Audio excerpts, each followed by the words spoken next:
Suasana tegang di Khan Younis kembali memanas setelah Brigade Al-Nasir Salah Al-Din mengklaim melancarkan serangan mortir yang intens terhadap sekelompok tentara dan kendaraan milik pasukan pendudukan Israel di wilayah Al-Katiba, jantung kota Khan Younis.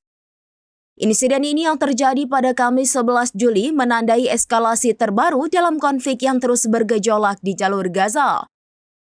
Dalam sebuah pernyataan yang dirilis oleh kelompok perlawanan tersebut, disebutkan bahwa unit-unit mereka berhasil menargetkan konsentrasi personel dan aset militer Israel di area strategis tersebut.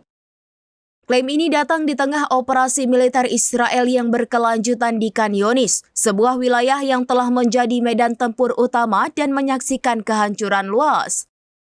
Hingga berita ini diturunkan belum ada konfirmasi independen mengenai skala korban atau kerusakan yang diakibatkan oleh serangan mortir ini. Pihak militer Israel juga belum memberikan tanggapan resmi terkait insiden tersebut, namun klaim ini dipastikan akan menambah ketegangan di wilayah yang sudah sangat rentan ini. Wilayah Al-Katiba yang disebutkan sebagai lokasi penyerangan merupakan area kunci di Khan Younis yang sering menjadi titik bentrokan sengit.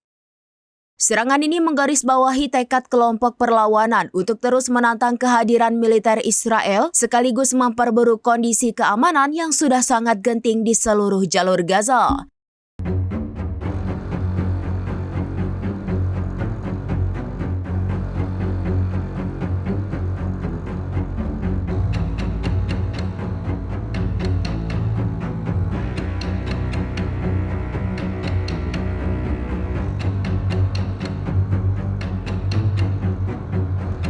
Download Tribun X sekarang, menghadirkan lokal menjadi Indonesia.